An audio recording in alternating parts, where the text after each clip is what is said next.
generations to come.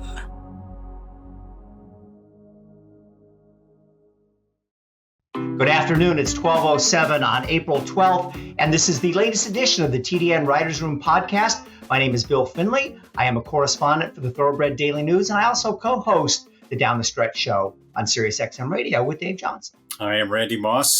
Work for NBC Sports. Also, I'm involved with the Buyers Speed Figures, and right now in my home in Minneapolis, I am thoroughly enjoying the 80-degree temperature. Wow! Here. How about that? Wow. I feel like I'm next to the ocean right now. It's all doom and gloom outside, but I'm Zoe with First Racing. I actually have Doodle behind me in his cone of shame. We're a week into tailgate right now from him biting a hole in his tail. So I don't recommend it. He'll be all right, though. Poor Doodle. We're rooting for you, pal, to get out of that cone. Anyways, guys, a lot to talk about. Obviously, we're still right in the midst of the Triple Crown season, Kentucky Derby prep season. 3 big races last week. Let's start with the Bluegrass. It was at Keeneland, of course, the Toyota Bluegrass. And the winner was Tapit Trice. No surprise there. He's the favorite, coming off a win in the Tampa Bay Derby. I wasn't in love with his Tampa Bay Derby. I really liked his Bluegrass.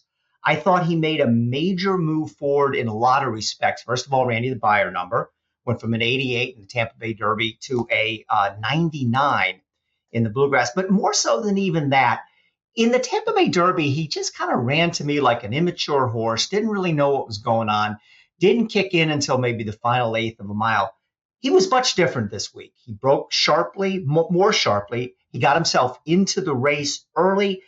If you remember the Tampa Bay Derby, Luis Saez was riding the hair off this horse 5 furlongs out.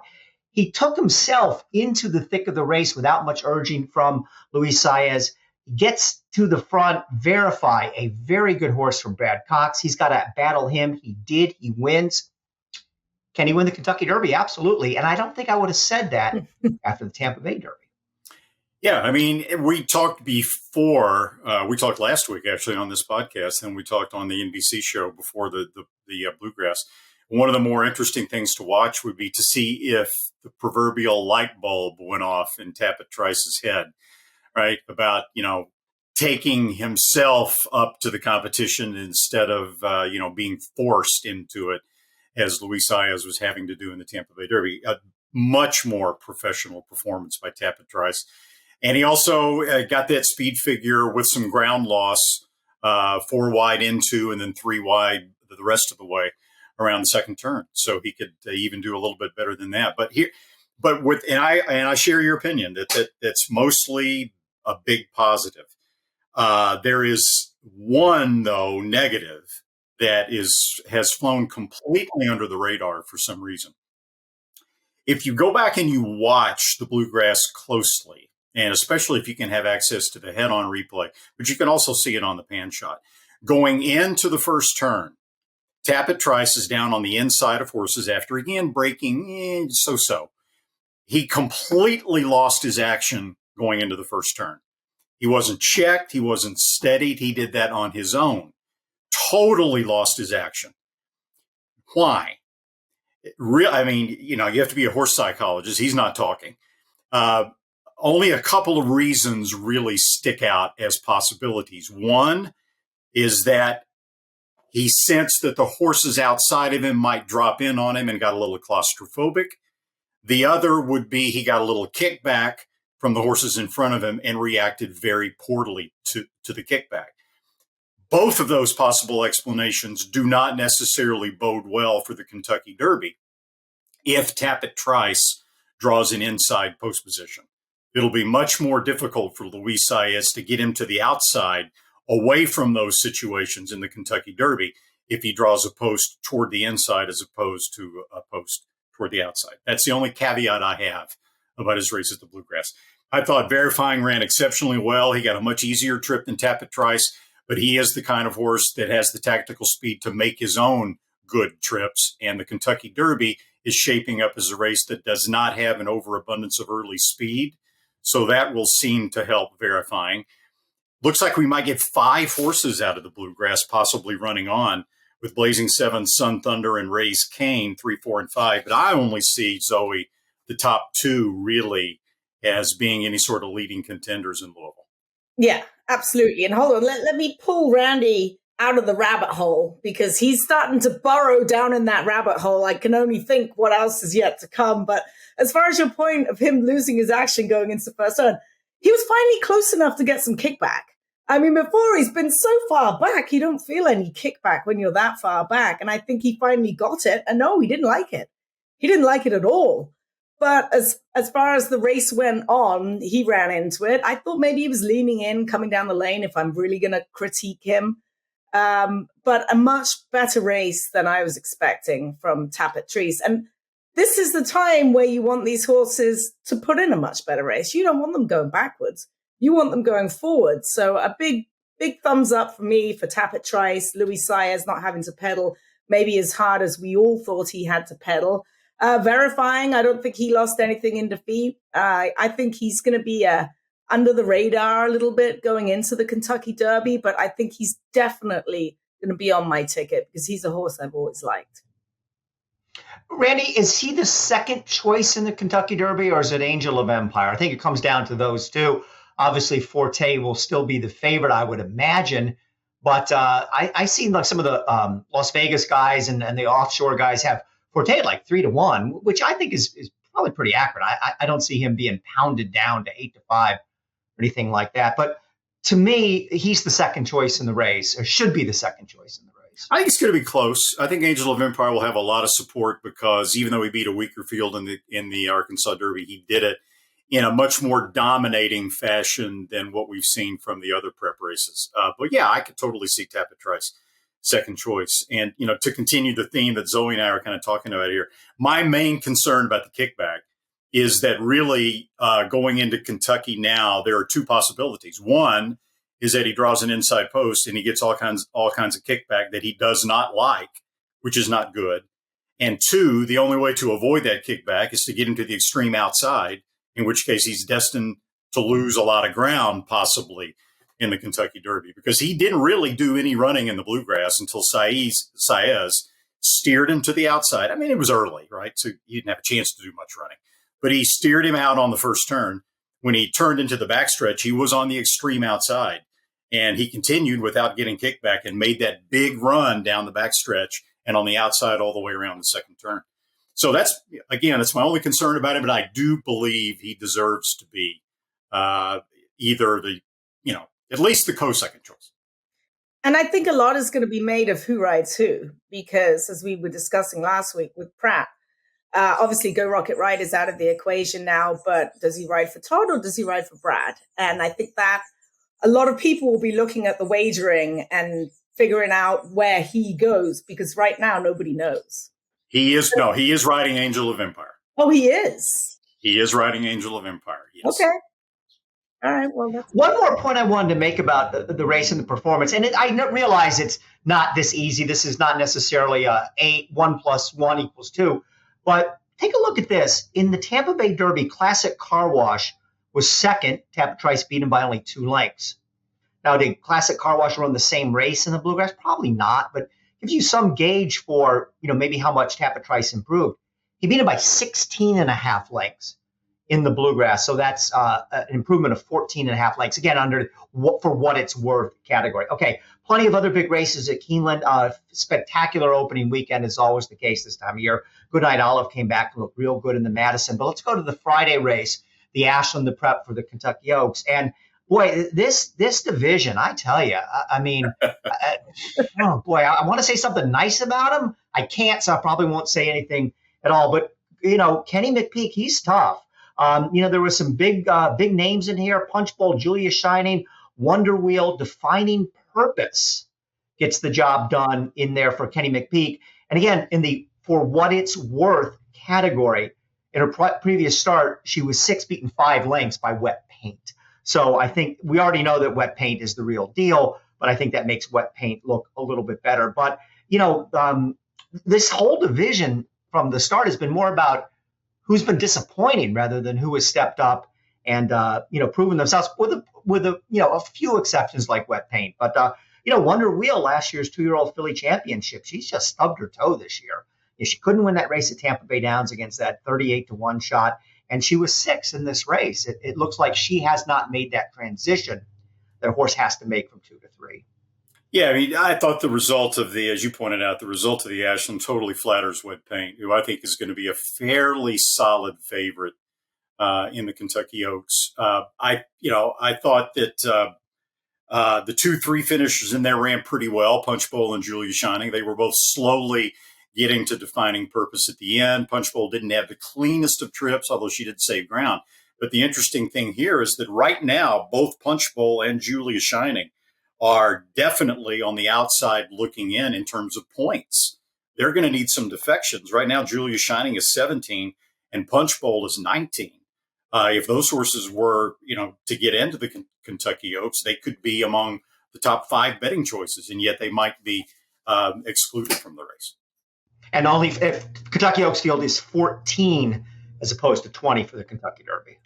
Yeah, and with regards to Punch Bowl, I actually spoke to Flavian about Punch Bowl, and he was like, I think I should have gone on with it, and he was kind of kicking himself, and I'm like, what, are you going to chase the 30-1 shot? Like, what are you going to do?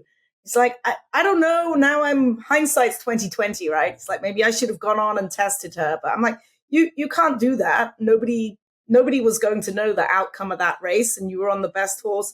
And you rode her like it. So, we'll see. But he was a bit nonplussed about that. The TDN Writers' Room is brought to you by Keeneland. Last September, we witnessed the unprecedented energy, magic, and momentum of the highest grossing auction in Keeneland history. And this year, it all returns at the Keeneland September Yearling Sale. Entry deadline is May the 1st. Learn more at theworldsyearlingsale.com. We'll be right back after these messages from Keeneland. If this place could talk, it would roar.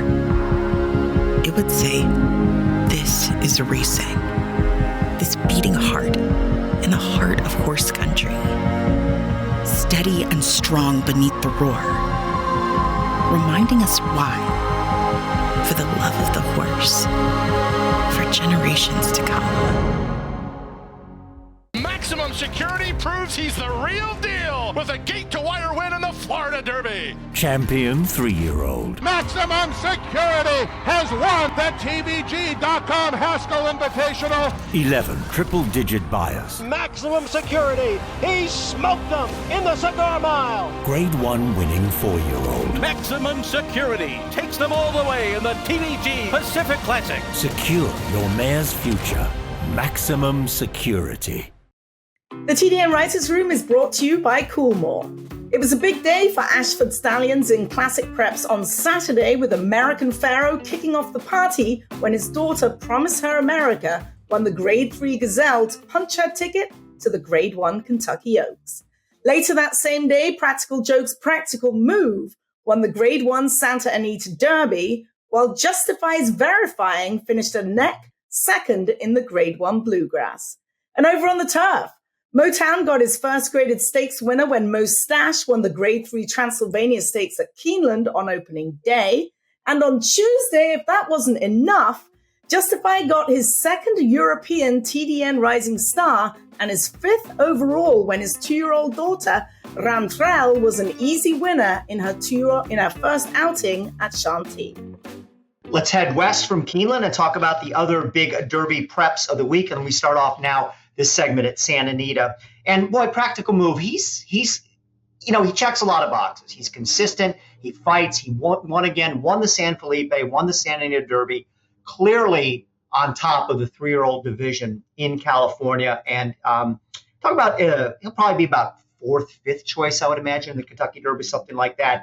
But I thought his biggest story was the run by Mandarin Hero coming out of Japan. And, this ongoing story of the dominance of these horses and how good they've been. Now, he didn't win, but he loses by only a nose. And I don't profess to know much about Japanese racing, but we were told he's an NAR, not National Rifle Association, NAR circuit horse, which is the secondary circuit in Japan and not up to par of the Japan Racing Association circuit. So if a horse from their second string tracks can come within a nose of Practical Move, What does that mean about their Japan Racing Association horses that are going to run in the Kentucky Derby, primarily Derma Sotogake?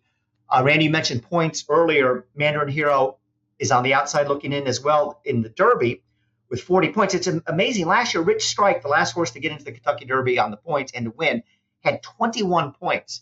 This year, there are a bunch of horses with 40 that right now are not in the main body of the race. So Practical Move, thumbs up. Mandarin Hero, thumbs up. Interesting race. And Derma Sotogake, it looks like he's for real, Randy. Skinner, thumbs up. I mean, he ran an excellent race to finish third despite losing a lot. Sure, Yeah. So let me hit all three horses quickly. Practical Move. There is a lot to like about Practical Move. Okay. He's tactical. He's got some determination. He's running fast. Two back-to-back now 100 buyer speed figures. But when you handicap these horses, you've got to look for the chinks in their armor as well, and you can definitely find them with Practical Move. Horses don't earn buyer speed figures in a vacuum. How they run in the race and the type of race they run impacts how fast the figure is. And in Practical Move's case, he got those back-to-back 100 buyer speed figures in the San Felipe and the Santa Anita Derby, in effect, by taking shortcuts. He raced on the rail all the way around the track in both races. The rail just opened up for him in the San Felipe. And again, in the Santa Anita Derby, one in Vermilion set the pace, came off the rail into about the two-path. It was right there for Practical Move. And he moved up into the inside and just had the absolute garden trip. If Practical Move draws an outside post for the Kentucky Derby and is faced with the prospect of losing ground, it's going to be very difficult for him unless he takes a big step forward to duplicate those 100 buyer speed figures. So that is something that would be a negative about Practical Move. Another thing, and I'm not quite as sold on this particular item, but he is a son of Practical Joke, who was better around one turn than he was around two turns, right? He was competitive in some two-turn races, better around one turn. And in the final eighth of a mile of the Santa Anita Derby, Practical Move was drifting a bit, which can be a sign of fatigue. And now that's at a mile and an eighth. What does that mean for Practical Move when he stretches out to a mile and a quarter? Now, you can make the case Mandarin Hero was the best horse in the race. He was impacted a little bit by some traffic. He had a rail trip like Practical Move did, but he had to kind of maneuver and sort of, force his way out at one point to try to get some room. With a clean trip, I think he probably would have run down Practical Move. And yes, it seriously flatters Derma Sotogake's chances in the Kentucky Derby. Seriously flatters him. Skinner, you can make the case that Skinner could have been the best horse if you factor in ground loss. He was wide around both turns. But the way Victor Espinosa is riding Skinner is as if the rail is radioactive. Even when Skinner was last in the San Felipe all by himself, Espinosa had him 3 to 4 paths off the rail around the first turn, just giving up all that ground. If he doesn't draw in the Kentucky Derby, that's why, because he was beaten a length per second in the San Felipe, despite an unnecessarily wide trip. So what's going to happen in the Kentucky Derby? Victor Espinosa, Skinner, he's going to be wide. He's going to be really wide. So you can bump him up in the Santa Anita Derby, but you're just going to have to bump him back down again when you get to Louisville in a 20-horse field, Zoe. Well, Skinner's going to be a grinder. I think, I mentioned, is he going to be the poor man's Giacomo? He's going to be there. I'm pretty sure he's going to get in because, unfortunately, we are liable to have several defections over the course of the next 3 weeks. So I thought he ran very enough. Funnily enough, John Sheriff's actually, the CRK, bought the sister to Skinner at the recent OBS sale, and she's already here training at Santa Anita. So they're hoping for big things from Skinner to make the sister more valuable, and I'm sure we'll see her this summer, likely at Del Mar.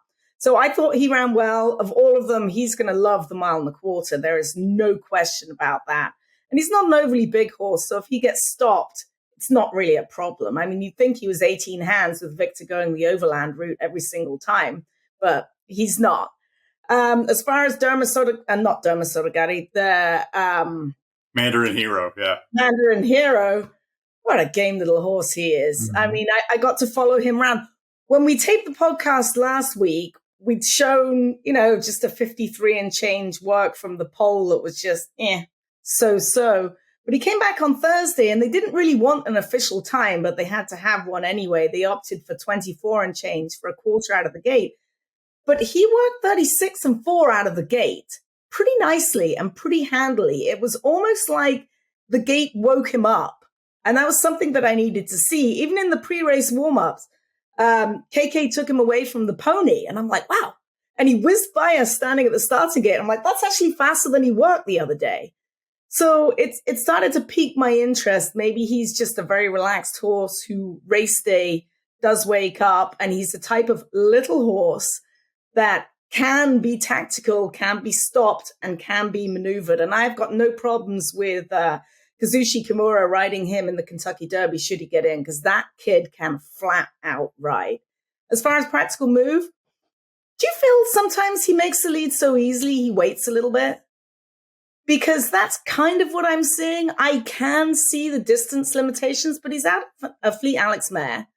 So, I mean, that's going to get him to run all day long. But he did make the lead way too early. And that was just because you could drive a Mack truck through that gap. But I'm wondering if he got a little bit more patient ride and made the lead at the 8th pole going 1.25 miles, that wouldn't be so much of a problem. Those are my thoughts on the top 3 in the Santa Anita Derby. If any horse racing fans want to join me at the bottom of the rabbit hole, you can go online. It's not easy, but you can go online and you can find video of the National Association of Racing Tracks in Japan, and you can go back and you can watch Mandarin Hero's races. And I encourage you, if you do, to go back and look at his race before last. Now, he was beaten in his last start by a horse that finished 4 lengths, I think it was 4 lengths behind Derma Sotogake right before that. But anyway, go back and look at Mandarin Hero's race before last. He wins. It will be one of the worst rides you have ever seen a horse get. So the jockey change to Kazushi Kimura had to be a huge positive over who was riding Mandarin Hero in those races in Japan. Oh, my gosh, it was bad. And he still manages to win. The horse was under a drive with 5/8 of a mile to go and still manages to win. And I'll say one thing. The connections, I finally met the trainer, Teranobu Fujihita, and they were so happy. I mean, so happy. They were so thankful that they'd been welcomed into Santa Anita. He came up and shook my hand. I believe his wife was with him. And we took pictures. This was right after the 2nd place finish. They were so excited and they're like, we're going to Kentucky. And I'm thinking, God, I hope you get in. Yeah. But yeah, it was just really fun to watch someone be so happy to be second. I mean, they almost pulled it off because it was an improbable feat. Now, I had said earlier that the 3-year-old fillies keep stubbing their toe. That's not necessarily true because in California, you have a real good one. But, and it's a big but, Feza stayed undefeated with a 6.5 length win in the Santa Anita Oaks. But as we know now, she is not nominated to the Kentucky Oaks. And even if she were, because she stayed in the Baffert barn the whole time, she's not eligible to earn any points. Obviously, there's some bad blood politics, maybe with the owner, maybe a little bit with Baffert, but we know that Churchill Downs and that team are not the best of friends at this point. But I don't know where she's going to go next. Black Eyed Susan's not half the race the Kentucky Oaks is. Maybe they'll go there, but that's a shame because she's really good. And if none of this problem ever started in the first place, she would be the favorite in the Kentucky Oaks. I think so. Even as good as Wet Paint has been. I mean, Baze has been so dominant on the West Coast. When this whole saga first started last year, you didn't have Bob Baffert in Kentucky, but it didn't really negatively impact the Derby because you had the horses. You had Baffert's horses. Now, Zoe, we get a situation where arguably the best 3-year-old filly in the country will be absent from the Kentucky Oaks because of the Baffert ban. Yeah, speaking to Michael Lund Peterson after the race, he doesn't care. he does not care if he never goes back to Churchill Downs. He basically said it took the fun away from it. Bob Baffert is his trainer, and if Bob can't train his horses, then nobody's going to train his horses. He says he has fun with Bob. He was actually on hand at Santa Anita, first time seeing Fazer run. He's from the Baltimore area. So the first time he actually saw her was at the 2-year-old sale when they purchased her. He saw her run. He was very excited, flew in his plane from Montana, flew right back afterwards back to Montana. And I have no doubt that we'll likely see her in the Black-Eyed Susan because he lives in Baltimore. So, yeah, and he's like, I don't care. He goes, Bob's my trainer. If he can't go, we're not going. This is my Kentucky Oaks right here. Not a bother on him. All right, back in New York, we picked on the poor Wood Memorial last week, and you know what? Not sure we were wrong. This is the race of all the Kentucky Derby preps that has really fallen the most over the last few years. The numbers, as we talked about last week, no horse that ran the Wood since Funnyside in 2003 won the Kentucky Derby. The last Wood winner to win the Kentucky Derby was 2000 Fusacci Pegasus. The Stat Randy came up with the last 40 horses to come out of the Wood Memorial since 2003. Not a single one crossed the wire 1, 2, 3. I don't think that's going to change. You got a head scratcher, Lord Miles.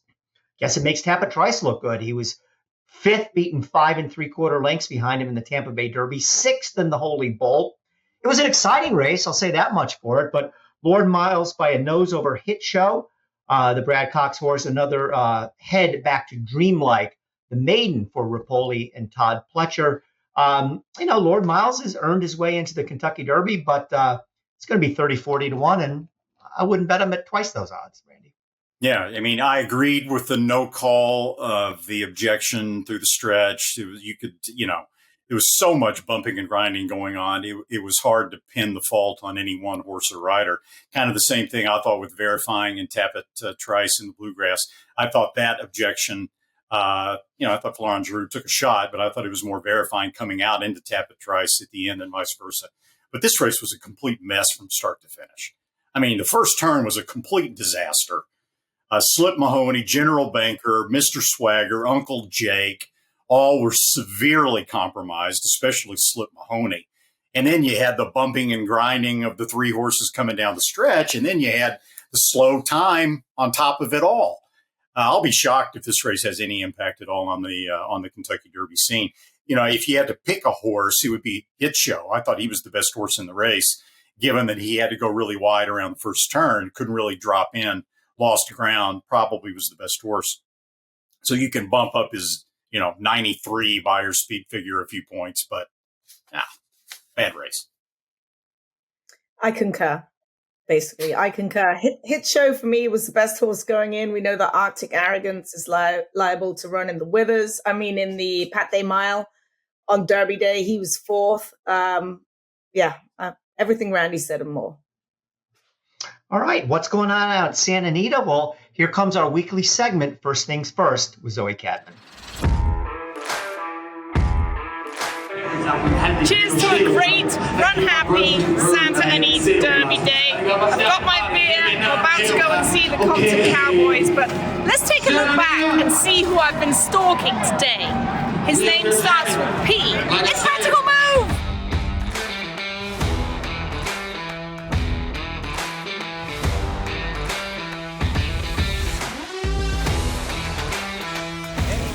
Good luck, Tim.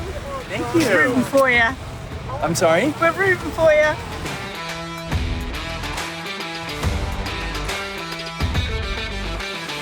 And they're off in the run-happy Santa Anita Derby.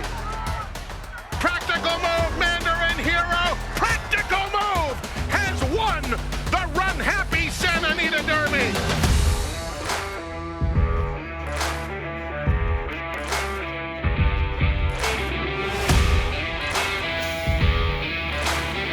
So how does it feel to win the Santa Anita Derby, guys? It's a dream for us.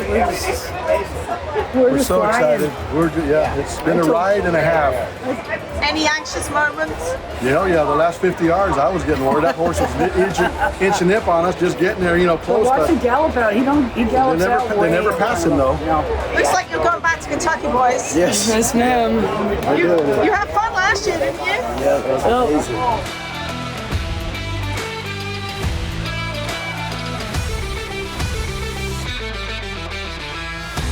Sunday marked the end of the winter-spring meet here at Santa Anita. JJ Hernandez took down the riding honors. Phil D'Amato took down leading trainer. And Tim Cohen's Rancho Temescal took down a leading owner. We will be back on Friday, April 21st for the start of the Hollywood meet. Join us then. The Lanes End Stallion of the Week is City of Light, whose first runners are 3-year-olds this year, highlighted by the UAE Oaks winner, Mimi Kakushi. She will be flown into Churchill Downs on April the 19th to make her next scheduled start in the Kentucky Oaks. City of Light is a leading second crop sire as a racehorse. He had 4 Grade 1 wins to his credit on the track, which makes him the best son to date on the track by his own leading sire, Quality Road. City of Light, a multiple Grade 1 winner with $5.6 million in earnings. Winner of the Grade 1 Malibu, the Grade 1 Triple Bend, the Grade 1 Breeders' Cup Dirt Mile, posting a 110 buyer, and the Grade 1 Pegasus World Cup, posting a 112 buyer. The best son to date of leading stallion Quality Road, City of Light, stands to continue his sire's legacy at Lane's End. What makes Woodford special is the attention to detail. Everyone on the team is doing their job. They're well qualified. They show up to work and they work hard and they care about the horse. And I think that's a reflection on John Gleason's program. He gives me good information. He always he has a very good understanding of the horse's well-being, where they're at physically and mentally. In equine nutrition, there's a triangle: management, genetics, and nutrition. And John's criteria to accomplish that is at the highest pinnacle. I started breaking quarter horses for people when I was 15. People send me quarter horses to break, and that's all I've done. I don't hunt, I don't fish. I focus on training horse. I think about training horses on eating dinner and laying in bed before you go to sleep. And if you roll over in the middle of the night, I think about a horse, and it's all consuming. And I think to be successful, it has to be. The TDN Writers' Room is brought to you by Woodford Thoroughbreds, a 1,000-acre world-class facility in Reddick, Florida, breeding and selling their own stock, as well as offering breaking and training services to outside clients. Discover the Woodford Edge. Connections have confirmed that the Woodford-bred Mimi Kakushi is on her way to the Grade 1 Kentucky Oaks. Mimi Kakushi won the Grade 3 UAE Oaks and the listed UAE 1,000 Guineas in her last 2 starts. She's due to fly to Kentucky on April the 19th and will be trainer Salim bin Gadir's first runner in the U.S. The fastest horse of the week is presented by the Fast Stallions at Windstar Farm, including the Eclipse Award-winning stallion, whose promising first crop are 2023 yearlings. This time we have the fastest horses of the week, plural. We've got Practical Move. Of course, we've already covered his win in the Santa Anita Derby, but also earning a 100 buyer speed figure on Saturday was turf sprinter extraordinaire Caravel, who won the Shakertown Stakes at Keeneland. She did it in much the same way that she had won the Breeders' Cup Turf Sprint also at Keeneland last fall, going straight to the lead and then showing determination to hold off long shot Bad Beat Brian and win it by a head. It was the first start of 2023 for Caravel, who is owned by the partnership of Cutter Racing, Chicago businessman Mark DeTample, and the ever-present Saul Cumin of Mataquette Stable. The 6-year-old daughter of Mizzen Mast is trained by Brad Cox and was ridden in the Shakertown by Tyler Gaffleone. Caravel's next planned start is as yet undetermined. That Windstar Stallion is improbable. Bob Baffert once said that improbable got his name because he was placed in the same barn stall at Santa Anita as Justify. And of course, it would be improbable for 2 Triple Crown winners to come out of that same stall. And no, Improbable didn't win the Triple Crown, but he was an early winner at age 2, winning a Grade 1 with the buyer speed figure at 96. At age 3, he was the favorite in both the Kentucky Derby and the Preakness, and at 4, he was voted the country's champion older male with 3 Grade 1 wins, finishing his career with Beyers of 105, 106, 108, and then that 108 for finishing second in the Breeders' Cup Classic. With all that talent, plus soundness, and now a top-rated book of mares, it is highly probable that Improbable will now make a name for himself as a stallion at WinStar Farm. The Green Group specializes in the thoroughbred industry. In fact, they are the #1 accounting and tax consulting advisory firm in the industry. And over the years, they've helped over 500 clients save money on taxes. Learn more about the Green Group at www.greenco.com. And welcome in now this week's Green Group Guest of the Week, Amy Moore. We're having Amy Moore on because A, she is the breeder of Forte, who is going to be, we think, the favorite in the Kentucky Derby. More so because she's got a great story to tell. Amy Moore was a lawyer for 30 years practicing in Washington, D.C. And one day she just said, the heck with this, I'm going to become a horse breeder. And lo and behold, here she is, having bred the likely favorite for the Kentucky Derby. Amy, tell us the story. Why, after all these years in the legal profession, did you decide to make a major career shift? Well, I had ridden as a child and as a teenager. I'd had a little bit of exposure to racehorses. I galloped at Delaware Park for Del Carroll Sr. So when I was ready to retire, I wanted to live in the country. I thought I would buy a farm. And once you buy a farm, you can't mow the grass. You have to have animals to put on the farm. And since I knew a little bit about horses, I thought horses would be the right choice. And so you grew up riding horses. I mean, has this been a lifelong dream for you to quit the big job in the city and just say, I'm going to go buy a farm in Virginia and go and breed a Kentucky Derby horse? Has that been your goal? Sure, that was my plan right from the start. No, I did want to eventually retire and have a horse farm. That was the dream, but I didn't dare dream that I would have a Kentucky Derby contender as my first foal. That came as a surprise. Now, Amy, you don't waste any time. The very first horse you ever bought that started this whole operation was Queen Caroline, who now is the dam of Forte. But she didn't start off all that well. In her first 2 starts, she was beaten a combined 42 3/4 lengths. At some point, you say, oh, my goodness, what am I doing here? I certainly did. I thought I was going to have to go to the races with a paper bag over my head for shame. But we switched her to turf, and that turned out to be what she wanted. Once she was running on turf, she was very successful and was a very good racehorse and was a great relief to me. I thought I had bombed out in my initial foray into the thoroughbred business. So you went to Keeneland on your own to buy your first horse, spent $170,000 of your own money. I mean, was that daunting? Did you have some help? Did you go in or just be like, oh, yes, I love that one? Like, how did the process start? Well, I had helped my friends, the Littles, Faye and Jim Little, at yearling sales. So the yearling sale process was not entirely foreign to me. And I had learned a lot about conformation from Jim Little, who was a pinhooker, but before that, he was a human track coach. So he understood athletics as they relate both to horses and to humans. And he had taught me about conformation. And so I felt that I could do as well as anybody else, picking out an athletic filly for my racing operation.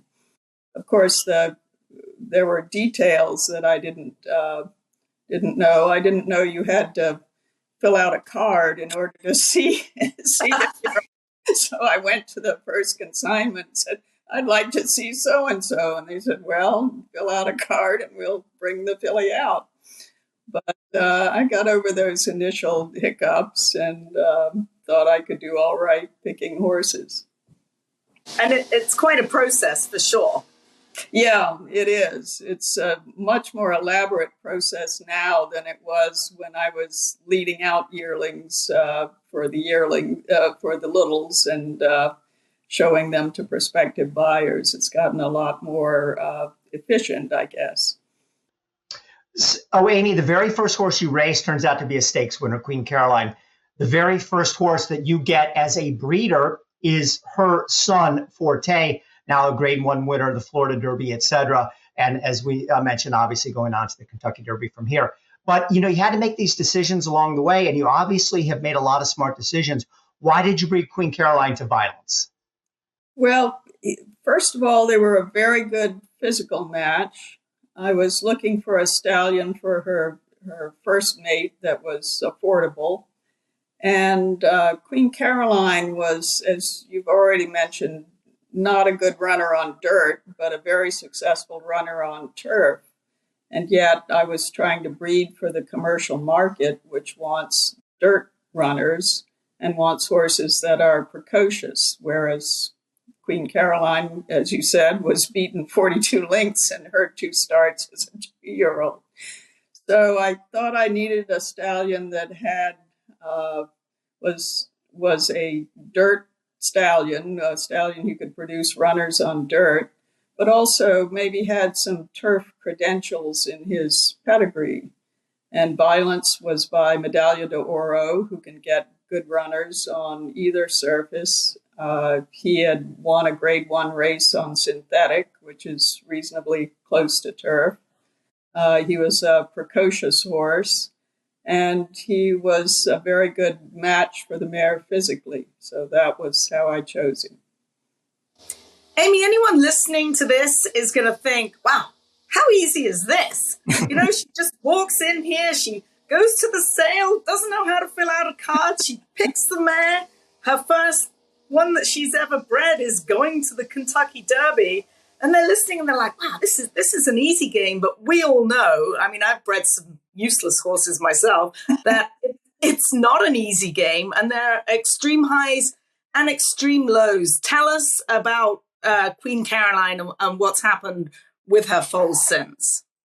Well, she had Forte, and that was a good start, I would say.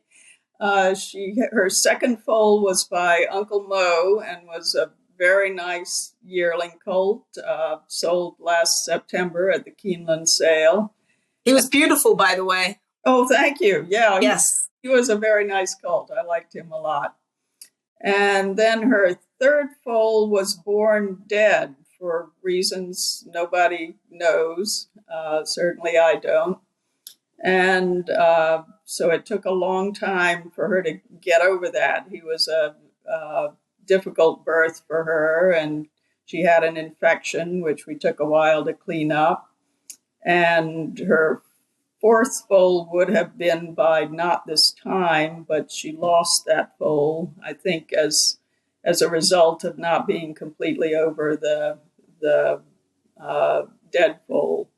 So, as you say, it's highs and lows. You get foals that you really like, and then you have problems and don't get a foal and have to go back to the drawing board and start over.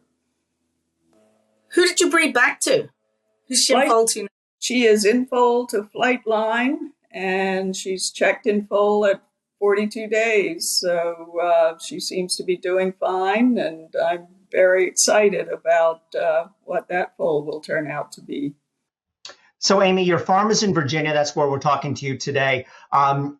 Forte, though born in Kentucky, you soon brought him back to Virginia, and that's where he was raised on your farm. I read that in the future, you're going to have your foals born on your farm as well, so there'll be Virginia breds, not Kentucky breds.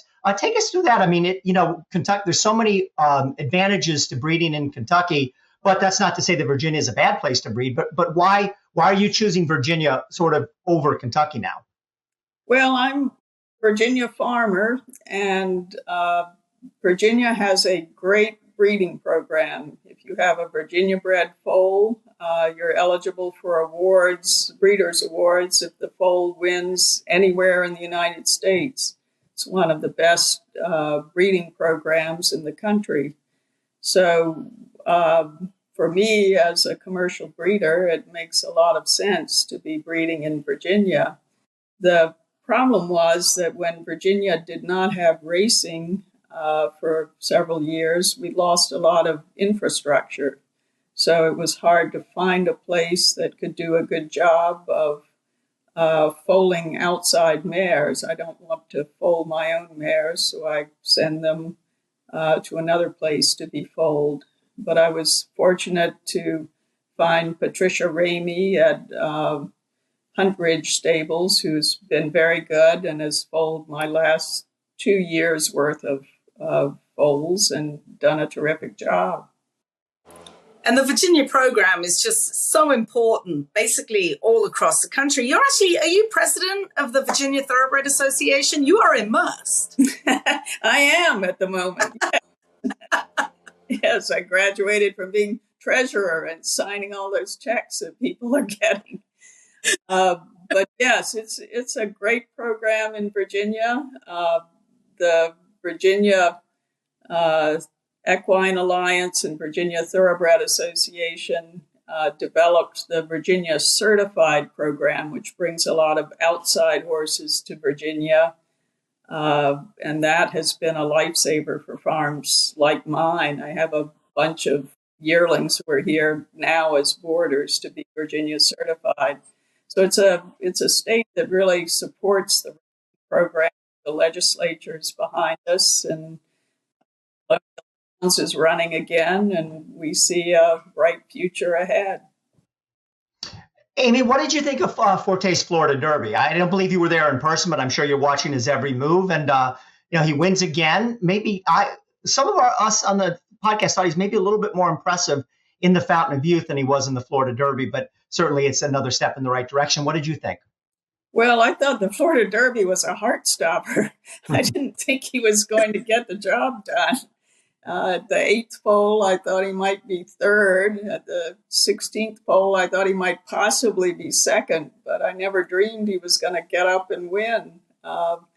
He had a really tough post position, and he got farther back, I think, than he's accustomed to be, but he finds a way to win, and that's what good horses do. Have you imagined in your mind, I can't even imagine breeding a winner, let alone a 2-year-old champion. Have you thought in your mind what it's going to feel like if he wins the Derby? I mean, how did it feel to win the Florida Derby? I mean, it's got to be like a child winning for you, isn't it? Oh, it's terrific. Yeah. One of the nicest things about it, though, is that now everyone in Clark County, Virginia, which is the smallest county in Virginia, knows Forte. He's a local hero. So if I go to the post office or the grocery store or wherever, people are rooting for Forte and want to know how he's doing and are very interested in him. And that's a nice thing to have the community, a lot of people that know nothing about horse racing behind the horse. That's now, going back to the law, well, first of all, what kind of lawyer were you? What was your specialty? My specialty was employee benefits. I advised large companies on their retirement and health plans, basically. It's mostly a tax practice, but there's a little bit of labor law and other things mixed in. Okay. I imagine that meant a lot of stress, maybe some 60, 70-hour weeks. Do you miss it at all? Absolutely not. A 70-hour week would have been a light week, frankly.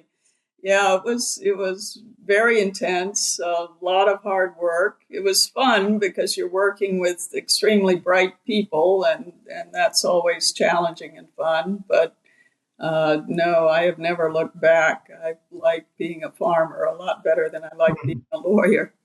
And you still need a job. I mean, your farm is pretty active. Do you have boarders? Because you seem like you still want to make money. It's not like you just retired and moved to the farm and you're independently wealthy. Do you have a lot of income and a lot of horses on your farm right now, other than yours?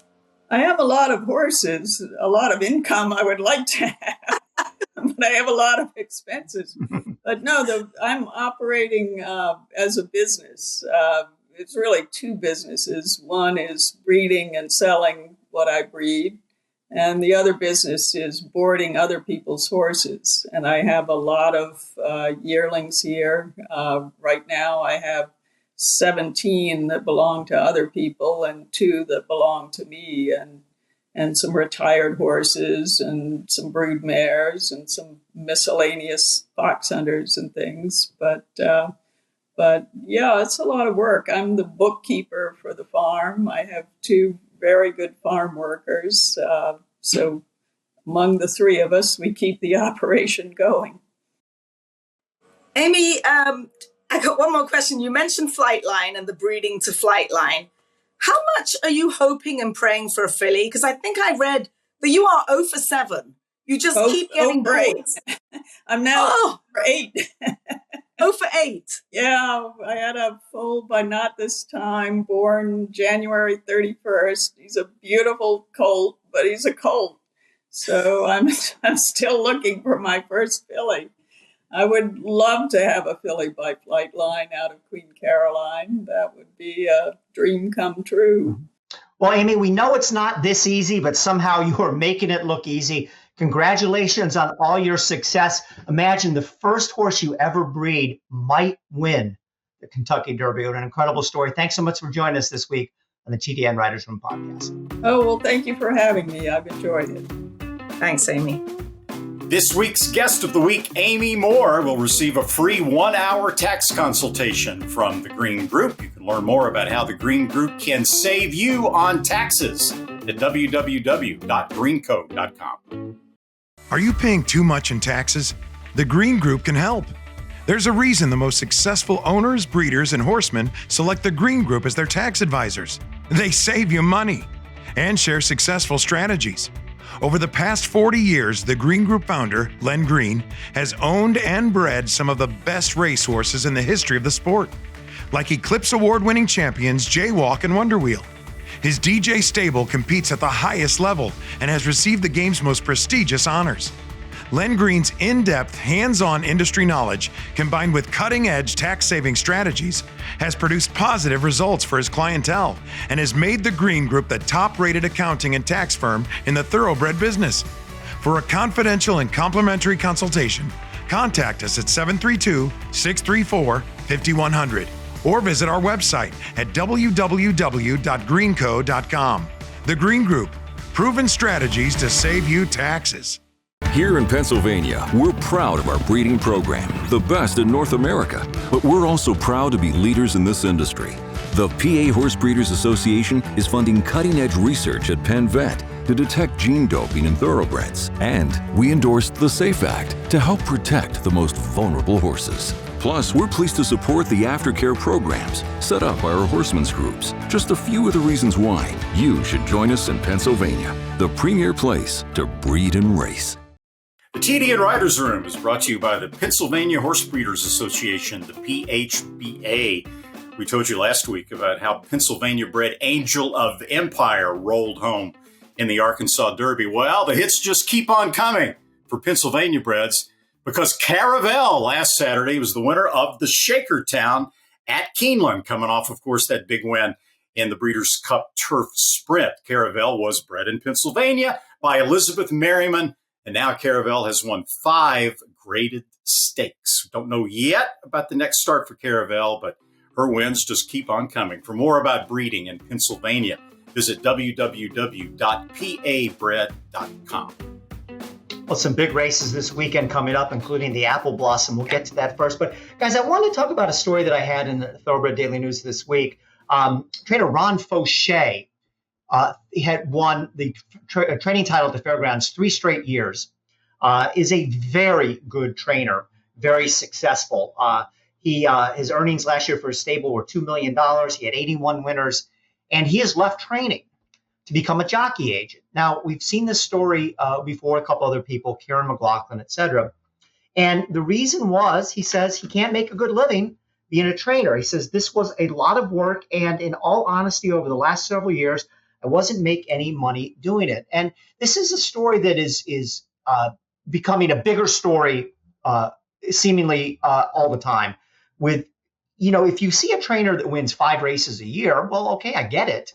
You can't make a good living. You're going to go off and do something else. This guy's a leading trainer at the fairgrounds, and he says he can't make a decent living and would rather be a jockey agent. And he didn't, necessarily, like at least Karen McLaughlin got Luis Saez. He got a mid-level jockey named Jose Luis Rodriguez on the Louisiana circuit. It's a scary situation when a guy doing this good says, I can't make a living. And, I don't know what the answers are. He said his day rate was not really enough to cover all his expenses.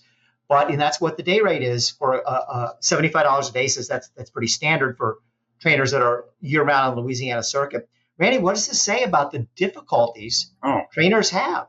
Look, the three of us have spent a lot of time in this business, and we've spent a lot of time around trainers of all different success levels, from the top of the top down to the guys that, that we see all the time around the track, the good guys that we know struggle to make ends meet. And there's one thing all three of us have really learned. It's that it's being a horse trainer. You have to really love what you do, because there are so many inherent difficulties built in to that profession that it is just extremely challenging. And from a financial aspect, you got the workers' compensation stuff that eventually I think is what drove Kieran McLaughlin out of the sport up in New York. You got the challenge, in finding help, and you live in constant fear of a medication overage that could completely wreck your business. There's so many pitfalls, the hours involved. It's tough to take vacation time.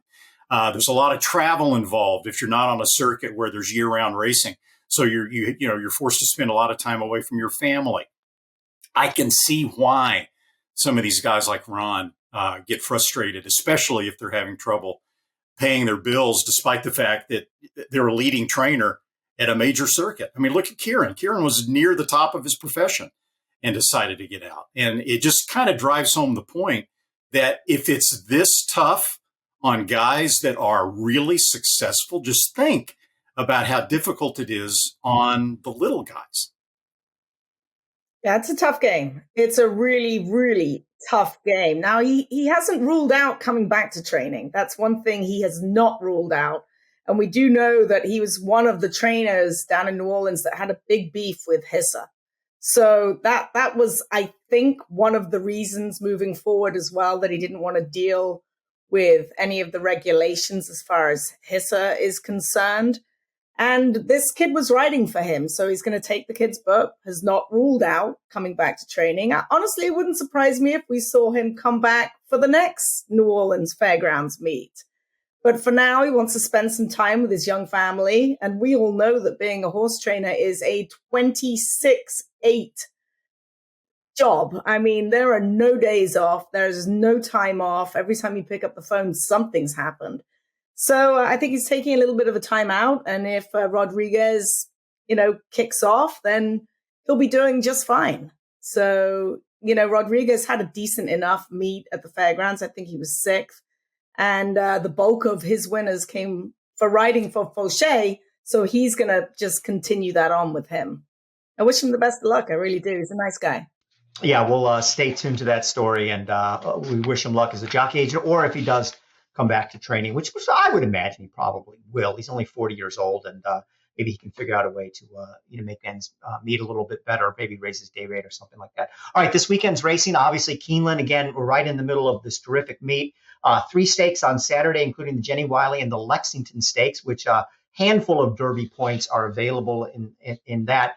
But to me, the biggest race of the week at Keeneland will be on Friday, the Maker's Mark Mile. Boy, because how do you not love modern games? And it's so nice to see Charlie Appleby bring him back to the U.S., his first start this year after winning the Breeders' Cup Mile. He's raced 3 times in the U.S., and all he's done is win the Breeders' Cup Juvenile Turf, even though the bettors didn't cash in that day, the Woodbine Mile, and then the Breeders' Cup Mile last year as well. he's, and Charlie Appleby wins about 87% in the U.S. with his horses. So, Randy, from a betting standpoint, I'm not excited about betting on him at 3 to 5 in the morning line. But as a fan, I can't wait to see him back on U.S. soil.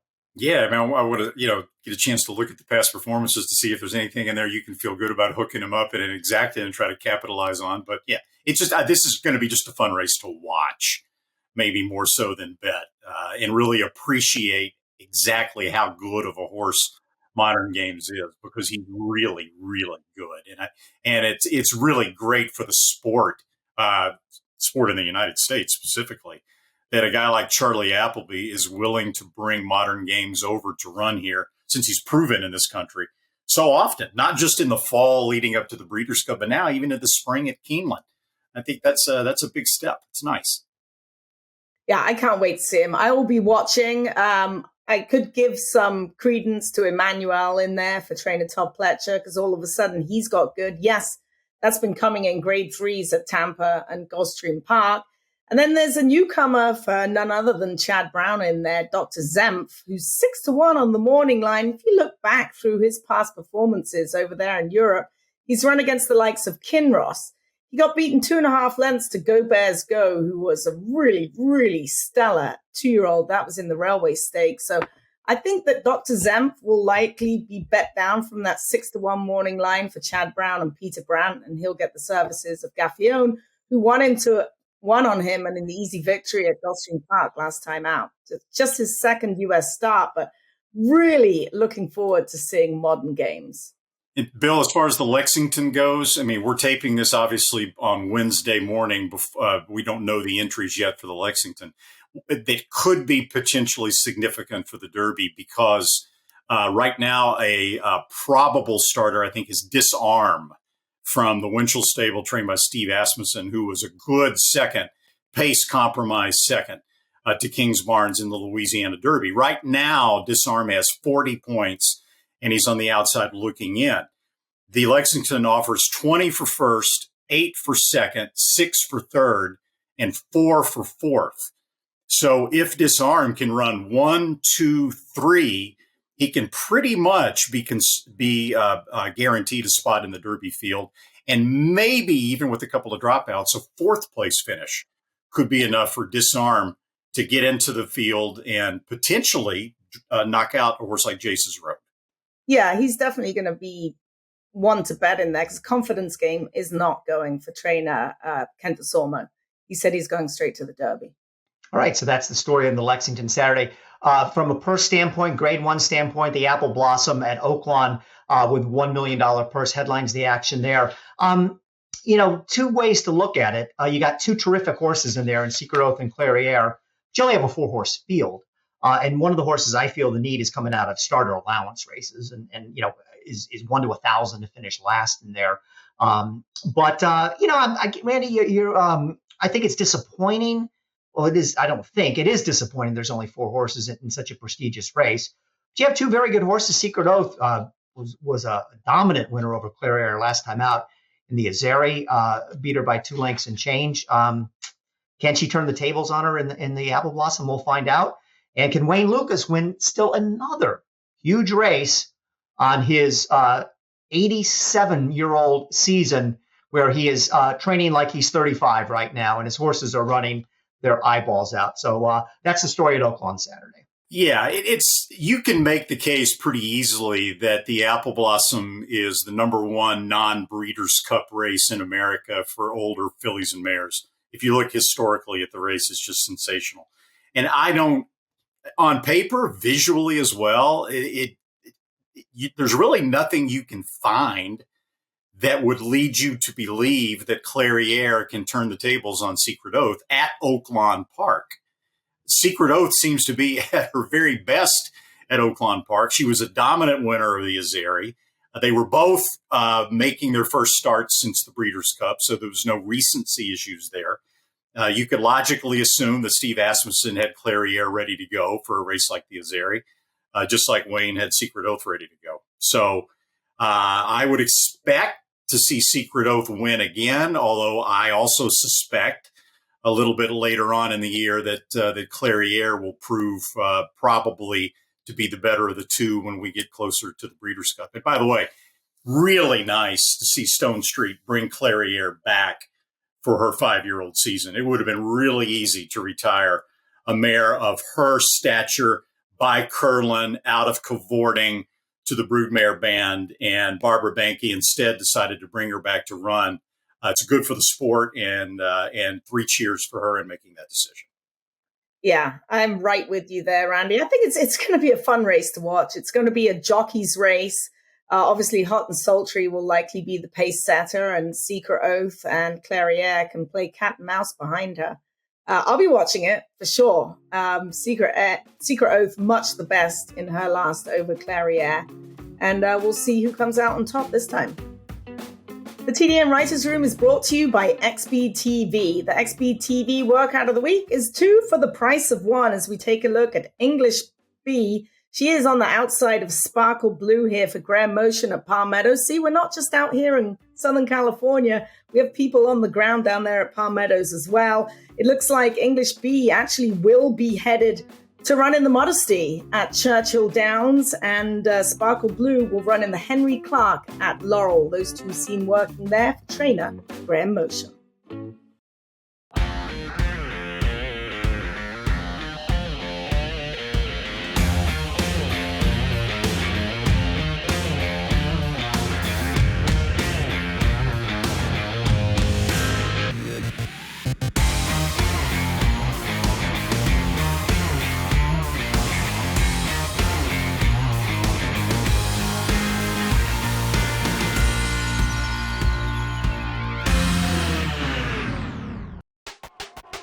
All the thrills.